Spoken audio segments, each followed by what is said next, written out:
Աստծուն աղոթում էի, որ մի աստվածային երեխա տուր, որ արտառոց լինի, օրիգինալ, հոգեբուժը շատ պարզ հասկանալի լեզվով մեզ ասեց, որ երեխայի մոտ աուտիզմ է։ Լրիվ արտասվելով դուրս եկա, ծանծրև էր գալի, ոնց որ իմ հետ երկինքը լացում էր։ Աուտիզմ բառը կարծես որևէ մեկին չէի ասում, դա մնաց մեր տան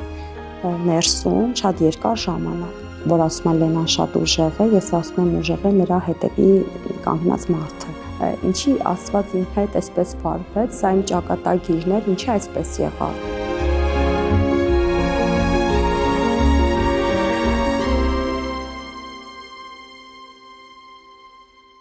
Ողջույն Լենա, շատ շնորհակալ եմ, որ համաձայնեցիք այսօր զրուցել ինձ հետ այս կարևոր թեմային վերաբերյալ, քանի որ ինչպես ամբողջ աշխարհում, այնպես էլ Հայաստանում աուտիզմը բավականին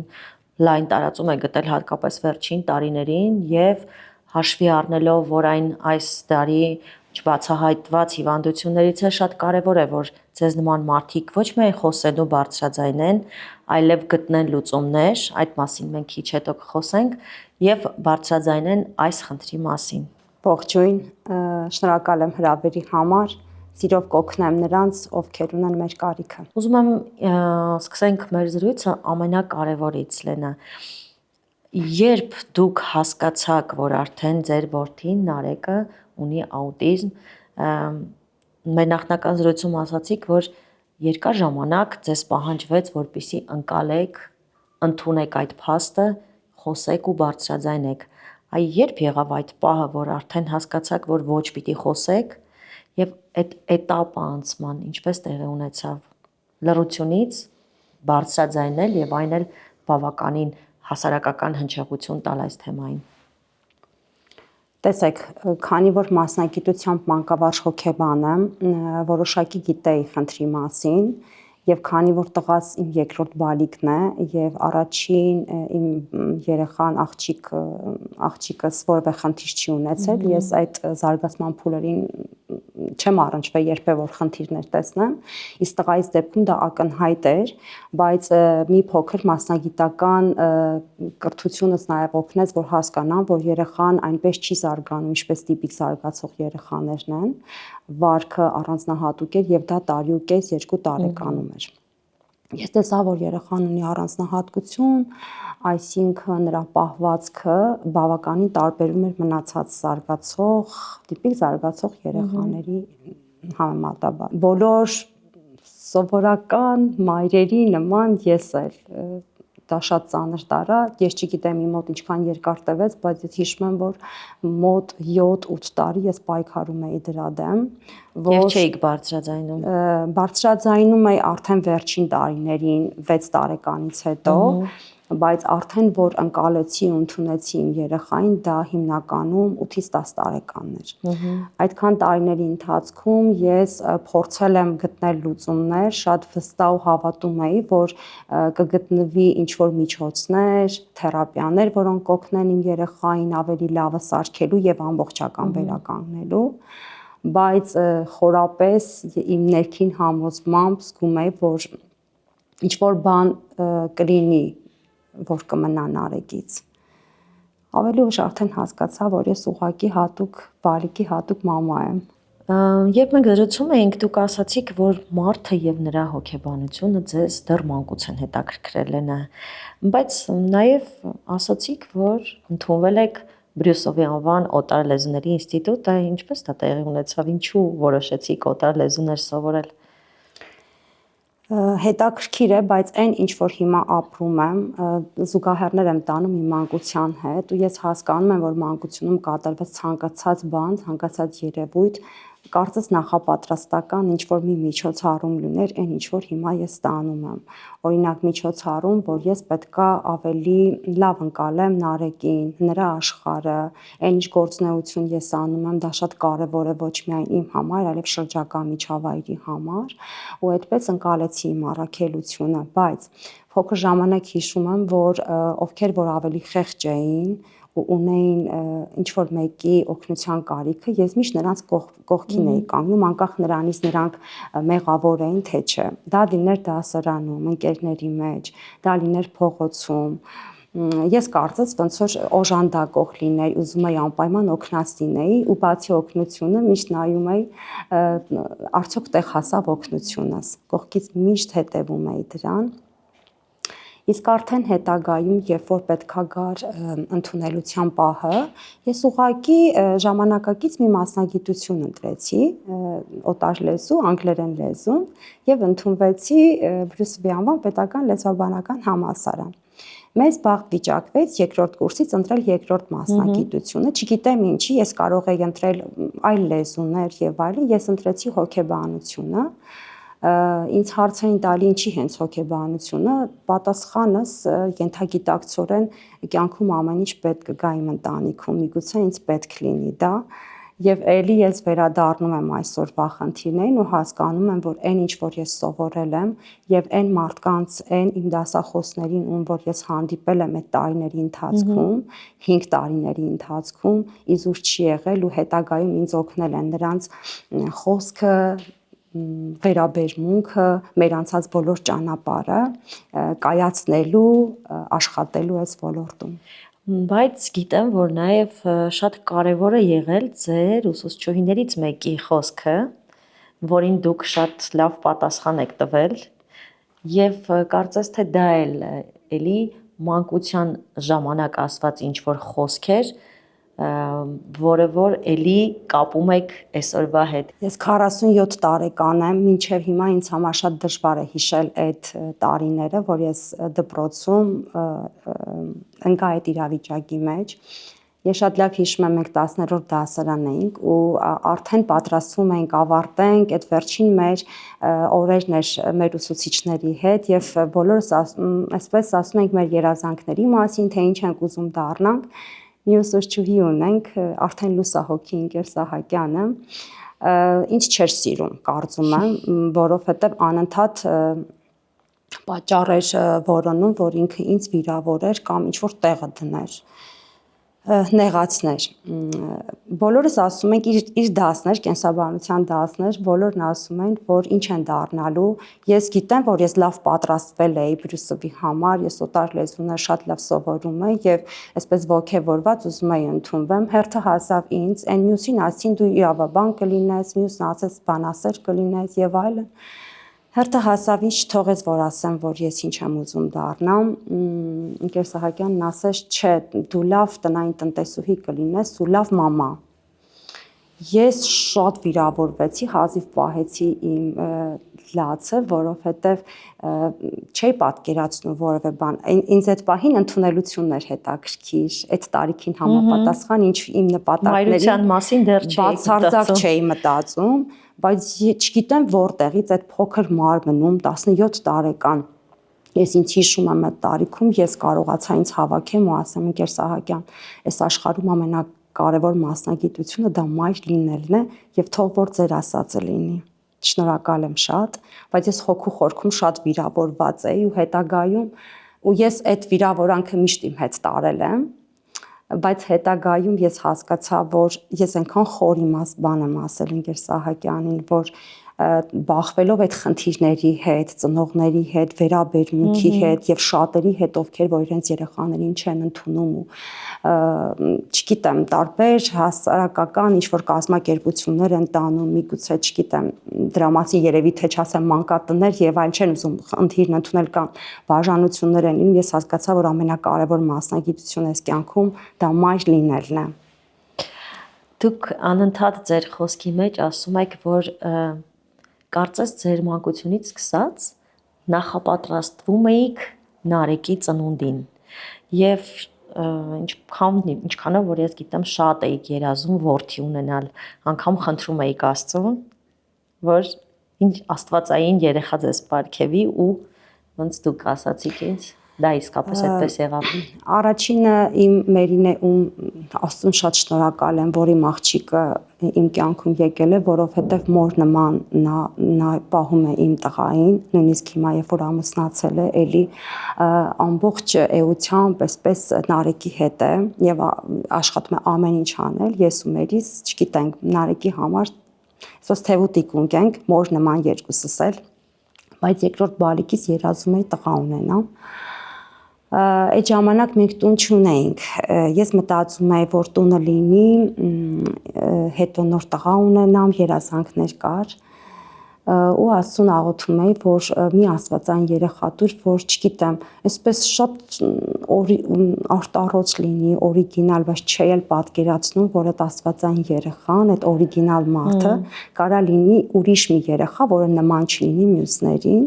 Այսինքն ես լրիվ ուրիշ բան էի մտածում, բայց Աստված ինձ լրիվ ուրիշ բան տվեց, բայց այսօր ես ընկալում եմ ու հասկանում եմ այդ պարզությունը, այդ խնդիրները, որ ինձ եկել են, ինչի համար են եկել, այն զուգահեռները, որ ես տարել եմ իմ մանկության եւ հիմա Նարեկի հետ ճանապարհին, ես հասկանում եմ, որ այդ ամեն ինչը դրանք ի սկզբանե պիտի լիներ իմ կյանքում, որ ես ընդունեմ այն, ինչ որ այսօր ունեմ, առաքելությունը, այսինքն մի աշխարհին նայեմ, կյանքին նայեմ լրիվ փիլիսոփայական տեսանկյունից, հոգեբանական տեսանկյունից։ Երբ առաջին անգամ լսեցիք ախտորոշումը աուտիզմի, բնականաբար ռեակցիան պարզ էր, քիչ առաջ մի փոքր խոսեցինք Լենա, բայց ես վստահ եմ, որ ընթացքում խնդիրները շատ են եղել են պահեր, որ հուսալքվել եք, կոտրվել եք, այդ этаպը ինչպես հաղթահարվեց, ինչպես կարողացաք դուրս գալ։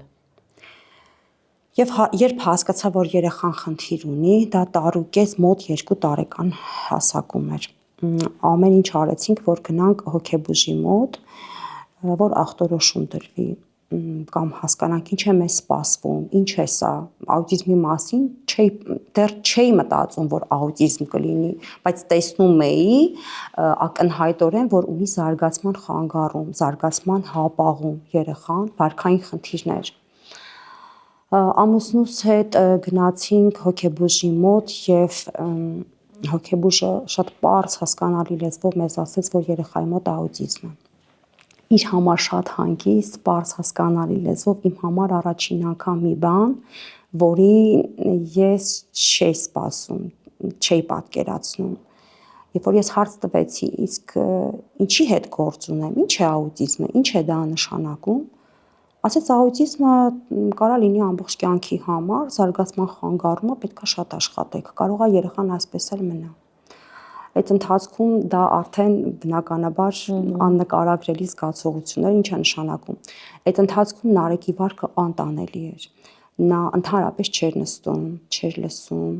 ուշադրության կենտրոնացման խնդիր ունենք, ես ուղղակի պատմում եմ, որ ավելի պատկերավոր լինի, ինչ է նշանակում, այսպես կարող է մնա, այս երբ որ դու տեսնում ես փոքրիկ մի երեխա, 2 տարեկան, ու այսպես մնա, նշանակում է արդեն դու պատկերացնում ես 25, 30, 40 տարեկան, ինչպես այսպես մնա։ Այդ զուգահեռները չէի կարողանում պատկերացնեմ, ու երբ որ ես լրիվ արտասվելով դուրս եկա, բժշկական կենտրոնից անձրև էր գալի, անկեղծ ասած, ոնց որ իմ հետ երկինքը լացում էր։ Դա երևի իմ կյանքի ամենածանր օրն էր, որ ես լսեցի դրա մասին եւ երկար տևեց։ Դա արագ չի անցել։ Ես էլի եմ ասում, մոտավորապես 8 տարի պայքարել եմ դրա համար։ Սկզբում թվում էր, որ անցնելու է։ Դա սոցիալական խնդիրներ են, ինչ որ կարող ենք մենք դրա դեմն առնել, լոգոպեդ, հոգեբաններ, աշխատեն, կարող ենք հաղթահարել խնդիրը։ Ընթացքում ես հասկանում եմ, որ ես սխալվել եմ իհարկե, բայց պայքարում էի մինչև վերջ, մանկապարտեզ գնաց երեխան,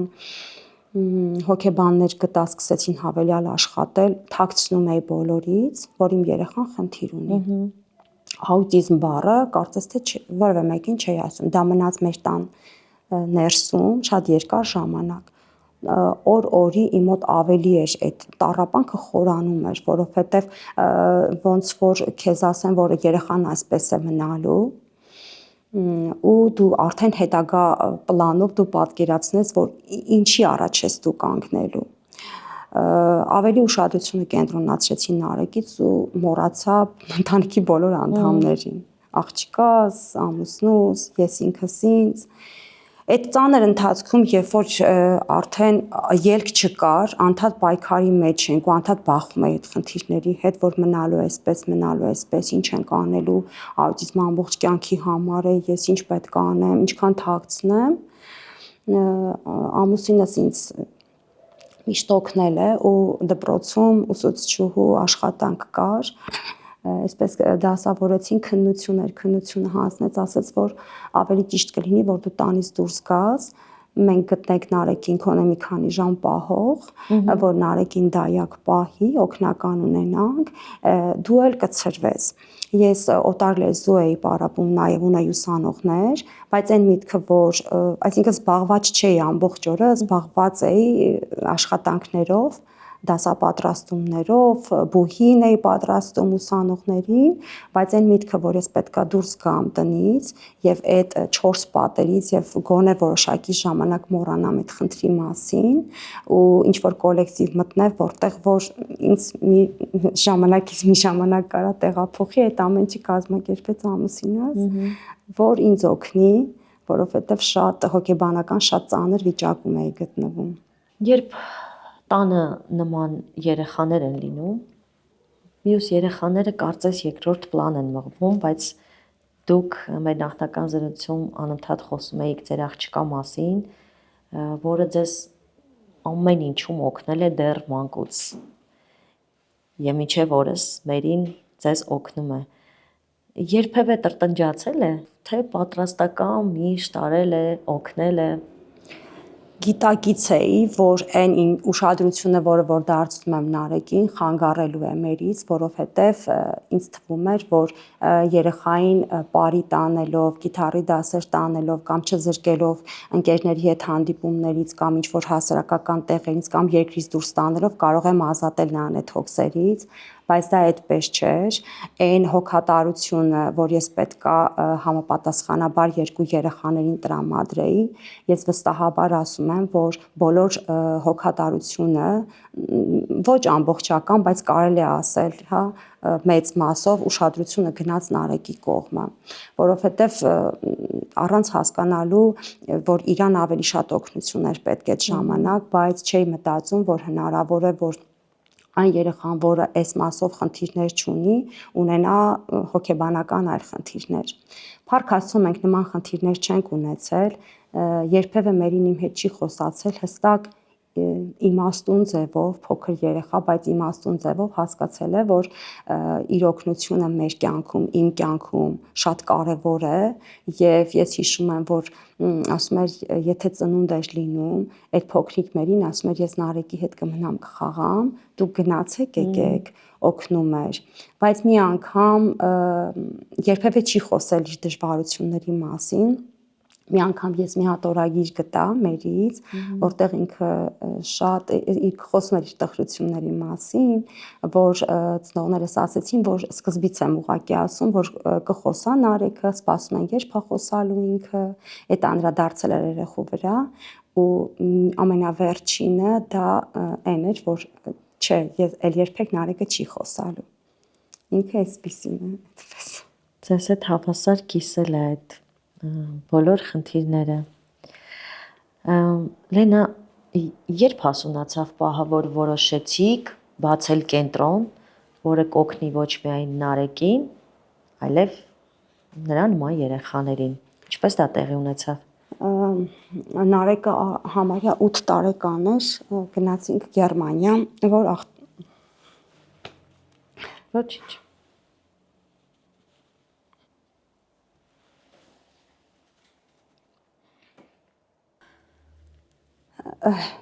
Նարեկը համարյա 8 տարեկան էր,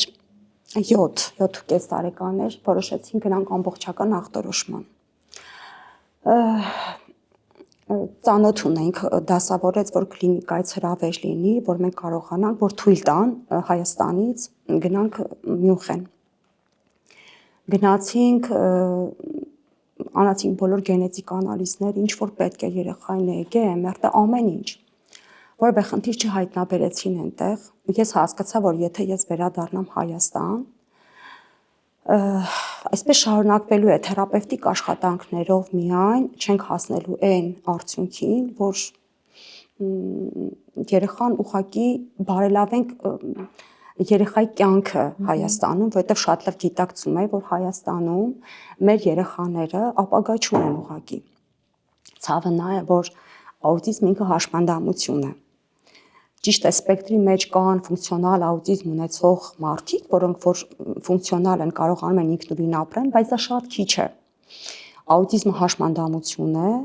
եւ մենք բոլորս այսպես ասած այդ թուղթը նաև վերցնում ենք, որ նրանք հաշմանդամություն է եւ դա նշանակում է նրանք միշտ խնամքի կարիք ունեն հաղորդակցման խնդիրներ, սոցիալիզացիայի, սոցիալական խնդիրներ եւ այլն, եւ ամբողջ կյանքի համար է։ Դրա համար այսպես ես ու ամուսինս գտանք, որ երևի մեր տեղը այլ երկրում է, մենք այլ երկրում պիտի ապրենք։ Պիտի թողնենք Հայաստանը երեխայի ապագայի համար։ Աղջիկս Երևանում էր մնացել։ Մենք այդ ընթացքում որ հետազոտեցինք ու հասկացանք, որ կյանքի որակ պիտի փոխենք Նարեկի մոտ, մեր մոտ, այստեղ ուղղակի չենք հասնելու որևէ արդյունքի։ Գտավ աշխատանք ամուսինս, չգիտեմ ինչ ֆիրմայում գտավ աշխատանք, իր մեքենաների հետ կապված աշխատանք էր։ Անմիջապես գրեցին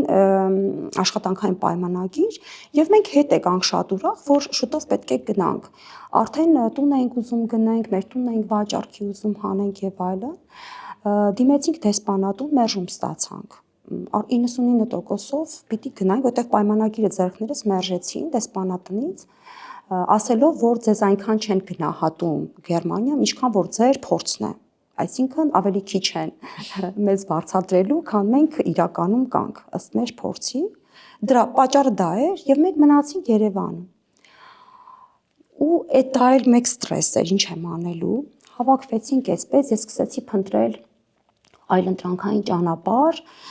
սոցիալական ցանցերում եւ այլն, ինչ կարող եմ անել, մեթոդներ, որ կարող եմ օգնել ես ինքս իմ երեխային եւ որոշեցի, քանի որ երկար թերապևտիկ աշխատանքների ենք տարելու շատ աննշան փոփոխություններ էի նկատում, ինքս դրա մեջ այսպես ուժեղացա, ինքս դրա մեջ մտնեմ ու օգնեմ իմ երեխային։ Պատահական մի Facebook-յան այսպես խումբ եմ մտնում, որտեղ մի մեթոդ են կիրառում եւ դա միայն անգլերեն լեզվով էր ամերիկյան հասարակության համար, ամերիկյան երեխաների համար էր եւ ընկնում եմ մի այդպիսի տարածք, որը կոչվում է Gemini method, discrete video modeling, բայց անգլերեն տարբերակով, զգում եմ, որ ինչ-որ բերանի արտաբերման մեթոդից են խոսում եւ այլն, բոլորը դնում են երեխաներին օգնում է որոշակի զարգանալ, ճանաչել միջավայրը եւ այլն, սկսեցի հետաքրքրվել, որ ես էլ ունենամ, բայց քանի որ անգլերեն լեզվով էր, մտածում եմ երեխան ամեն դեպքում լեզվամտածողությունը հայերն է, ինչպես պիտի անենք, մի տղամարդ Կազբար անունով ինձ գրեց, միակ հայն է ես այդ ամբողջ խմբում, միլիոնավոր խումբ էր։ Ասեց, որ ես հարց տվեցի,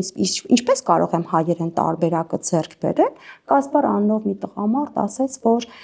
եկեք անձնական ես ձեզ գրեմ։ Այն ժամանակ Skype-ն էր ավելի շատ տեսա զանգով, որ խոսում ենք, ինքը ներկայացավ, որ այդ Gemini մեթոդի հիմնադիրն է, ինչ կնոջ հետ միասին, որ 7 երեխա ունեն, որից 2-ը աուտիզմ ունեն եւ շատ ուրախ է, որ ես հայ եմ, միակ հայն եմ, ինքն էլ Կազբարյան է, Կազբար է դարձել, իր պապիկ տատիկներ եկել են Ստամբուլից դեռ այն ժամանակ ու մնացել են Միացյալ Նահանգներում։ Ուզում օգնել, շատ արագ ընկերացանք այդ մարդու հետ ու ինձ ասեց, որ ձևը ցույց տվեց, ինչպես պետք է բերանի արտաբերումը հայերեն, ուրեմն մեր այբուբենը, հա, առաջի հոլորվակը այդպես էր, այբուբենը նկարահանեն, բերանի արտաբերումը, որտեղ աղջիկը մեծ պլանով, ես էի խոսում, արտաբերում, պատկերների միջոցով, առաջին հայերեն դիսկրետ վիդեո մոդելավորում։ Այսինքն օգնեց նույնի հայերեն տարբերակը ստեղծել։ Սկզբից որոշեցինք մեկ տարբերակով, ուղարկեցինք Վաշինգտոն, կենտրոնը նրանց նկարահանման Վաշինգտոնում էր, մոտավորապես 1 ամիս հետո ստացանք, բայց մեկ պայմանով, որ դա ես պետքա կիրառեմ Նարեկի վրա։ Նարեկի վրա կիրառելուց հետո եւ այդ ամեն ինչ լրիվ անվճար արվեց մեր համար, բացարձակ, չգիտեմ, ինչ հետաքրքիր զուգադիպությամբ չհասկացա ինչ կատարվեց։ Նարեկի վրա կիրառեցինք, հետո ստեղծեցինք, արդեն ասեց իրավունք ունեք, դուք մեր ցանկացած վիդեոն վերցնեք ու հայաֆիկացնեք։ Ես դա ձեզ թույլ եմ տալիս իր իրավունքով։ Մենք վերցրեցինք մի քանի տարբերակ, դա ընտանիք կենդանիներն են, այլ բաներ, որոնք անհրաժեշտ էին ավելի երեխային ճանաչողության համար, եւ մենք դա ստեղծեցինք այդ վիդեոները ու սկսեցինք օգտագործել։ Հետո հրավեր ստացա իրենց կողմից, որ գնամ տեսնեմ ինչպես են կիրառում, գնացի, տեսա, վերեցի ու այստեղ Facebook-յան էջ բացեցինք, գրեցի դրա մասին, փոփոխություններ եղավ Նարեկիս մոտ, նա սկսեց հասկանալ կատուն, տարբերակել շունը, ձայները ու շատ այսպես բաներ, հասկացա, որ աշխատող մեթոդ է ինքը, եւ եթե փոքր քայլել անեմ ու օգնեմ, ուրեմն եթե Նարեկիս օգնել եմ, կարող եմ օգնել նաեւ շատ մարդկանց։ Ու 2016 թվականին առաջին անգամ մեր մեթոդի բացումն էր։ Եկել էին շատ մասնագետներ եւ այդտեղից սկսեցինք մեր քայլը, որ մենք չենք կարող միայն Facebook-յան խմբերում օգնել, որովհետեւ դա անհնար է։ Այդ 16 թվականին հենց բացեցինք մեր կենտրոնը արդեն օրինական եւ սկսվեց ամբողջ աշխատանքները։ Լենա, արդեն քանի երեխա է հաճախում ձեզ մոտ։ 400 պլյուս մինչև 500 երեխա։ Այդքան երեխայի այո, այս պահին հաճախում են։ Ունենք բոլոր թերապևտիկ աշխատանքները եւ ամեն տարի զարգացնում ենք դա։ Վերջին 2 տարի առաջ բացեցինք հիդրոթերապիան, ջրային թերապիան, որը բերեցինք Մալազիայից, արդեն կիրառեցինք Հայաստանում, աղի ջրով ջրային թերապիան։ 5 տարի առաջ բացեցինք մեր TMM soft անձեռոցիկների արտադրությունը, որտեղ արդեն աշխատում են երիտասարդները, որոնց էլի խնդրով երեխաները, չէ՞։ Այո, սոցիալական ձեռնարկատիրությունը եւ մեր ամենամեծ գլոբալ կենտրոնը, որտեղ բոլոր թերապիաներն են ստանում, էրգոթերապիա, հատուկ մանկավարժություն, վարքային թերապիա, հատուկ հոգեբաններ, լոգոպեդներ եւ այլն։ Ես հետևում եմ ձեր էջին եւ շատ լավ տեսնում եմ, որ Նարեկի մոտ բավականին մեծ փոփոխություն կա այս տարիների ընթացքում։ Դա ձեր աշխատանքի, չէ, ստաբիլ աշխատանքի արդյունքն է, բայց արդյոք Նարեկը հիմա կարող է օրինակ ինքնուրույն դուրս գալ, ինչ որտեղ գնալ, թե անպայման պիտի հսկեք դուք։ Նարեկը ունի օգնության կարիք ու միշտ է ունենալու այդ օգնության կարիքը, դժվար է ընդունել, բայց դա այդպես է։ Բայց շատ մեծ փոփոխություններ ունենք ու դրական, որովհետև 2016 թվականից մինչև արդեն 2026 թվականն է լինում, մենք աշխատում ենք ամեն օր Նարեկի հետ թերապևտիկ աշխատանքներում, սոցիալիզացիա, ամեն ինչ որ կարող եմ, հնարավորություն ունեմ, որ ես իմ երեխային տամ, ես դա մինչև հիմա անում եմ եւ մեր մասնագետները բոլորը օգնում են։ Ցանկացած թերապիա, ինչ որ ստեղծվել է կենտրոնում, սկսվել է Նարեկի կարիքներից։ Այսինքն, ինչքան էլ որ դու մասնագետ լինես, իմանաս անգիր գրած գիտությունը ուսումնասիրես, գրականություն ուսումնասիրես, եթե դու դա չես ապրում, դու չես կարող դա էմոցիոնալ կերպով այնպես զգաս քո ամբողջ մարմնի բջիջներով, ինչը որ կարող է մայրը զգալ, ծնողը զգալ։ Իսկ եթե ծնողն էլ արդեն մասնագետ է դառնում, դա շատ գեղեցիկ կոմպլեկտ է լինում, եւ դու կարողանում ես քո երեխայի հենվելով խնդիրներին, օգնել նաև մյուս երեխաներին։ Երեխաները տարբեր են, բայց կան բաներ, որոնք որ դու ներսից պիտի զգաս, ու եթե շատ աշխատես, կարիքների վրա աշխատես, մեծ փոփոխություններ կունենաս։ Այսօր մենք շատ հանգիստ կարողանում ենք դուրս գալ, գնալ խանութներ, նա շատ լավ գիտի տարբեր ու շատ է սիրում ուտել համով բաներ, ուտելիքների տեղեր, կարողանում է ինքնուրույն ընտրել իր սիրած բաները եւ կասայի մոտ համբերատար սպասել, մինչեւ որ մենք վճարենք։ Շատ անգամ ինքն է արդեն վճարում անում։ Տեսեք, դրանք մանրուք թվացող բաներ են, բայց երբ որ դու չունես այդ հմտությունները երեխայի մոտ եւ շատ աշխատանքներից հետո հասնում ես դրան փոքրիկ քայլերով, քեզ համար կարեւոր է դառնում եւ դու զենքերդ վայր չես դնում, որ այս երեխան այսքանն է հնարավորությունը, ել չունենք հնարավորություն զարգանալու։ Այսինքն եթե դու պայքարում ես, եթե դու մեծ սեր ես դնում, էներգիա ես դնում, աշխատում ենք բոլորս, մենք կարող ենք սայլը տեղից շարժել ու կյանքի որակը փոխել երեխայի մոտ, մեր մոտ, ընտանիքում։ Մենք մի փոքր խոսեցինք մերի մասին, բայց ուզում եմ անպայման խոսենք նաև ձեր ամուսնու մասին եւ ընդհանրապես հայրերի մասին, որոնք ունեն նման խնդրով երեխաներ եւ ինձնից է լավ հաստատ գիտեք, որ ոմանք չեն ուզում օգնել, անգամ ասացիք, որ ամուսնալուծություններ են տեղի ունենում, այդ ձեր ամուսինը, ինչպես հասկանում եմ, ամբողջ ընթացքում ձեր կողքին է եղել։ Իմ ամուսինը իմ թևավոր հրեշտակն է։ Եթե ինքը ինձ չօգներ, ես որ ասում են Լենան շատ ուժեղ է, ես ասում եմ ուժեղ է նրա հետևի կանգնած մարդը, տղամարդը, որովհետև ես չի կարող այս ամեն ինչի միջով անցնեմ ոչ անձնային առումով եւ ոչ էլ այսքան մեծ գործունեություն անելով։ Ես շատ ցավում եմ, որ նման դեպքերի շատ հաճախակիորեն հանդիպում ենք մենք մեր կենտրոնում։ Ես շատերի կյանքը անձնապես գիտեմ, որովհետև գիտեմ, թե ինչ դժվարություններ են ունենում ծնողները, մայրերը հատկապես, որ դժվարություն է ստեղծվում ընտանիքում եւ այն տղամարդը, որ կանգնում է երեխայի կողքին, կնոջ կողքին, այդ երեխաները գնալով ավելի լավ կյանք են ունենում, ծաղկում են։ Իսկ այն ընտանիքներում, որտեղ բաժանություն է տեղի ունենում եւ մեր երեխաներն էլ, ովքեր որ ընկնում են այս բաժանության մեջտեղը, շատ ավելի ծանր է լինում նրանց վիճակը, որովհետեւ կարծես մենք մտածում ենք, որ սա դժվար է, չենք կարողանում ընդհանուր լեզու գտնել, բայց այս դեպքում տուժում են երեխաները եւ այս երեխաներն ավելի շատ են տուժում, որովհետեւ շատ զգացմունքային են եւ էմոցիոնալ են, որովհետեւ պետք է երկու ծնողների աջակցությունը եւ միայն աջակցությունը չէ, միայն հոգեբանական աջակցության մասին չի խոսքը։ Խոսքը գնում է նաեւ մեծ ֆինանսական աջակցության մասին, որտեղ որ եթե դու ունենում ես արդեն խնդիրներ, որոնք պիտի հաղթահարեն բժիշկների, վերականգնողաբանների, թերապիստների կողմից եւ այլն տարբեր հետազոտությունների, դա արդեն մեծ գումարներ է եւ ամսվա կտրվածքով մեծ կլորիկ գումար ծնողները դուրս են տալիս։ Շատ եմ հանդիպել ցավոք, բայց ուզում եմ շնորհակալություն հայտնել այն ծնողներին, ովքեր որ պայքարում են միասին եւ ուզում եմ հորդորել մյուսներին, որ վերանայեն իրենց կյանքը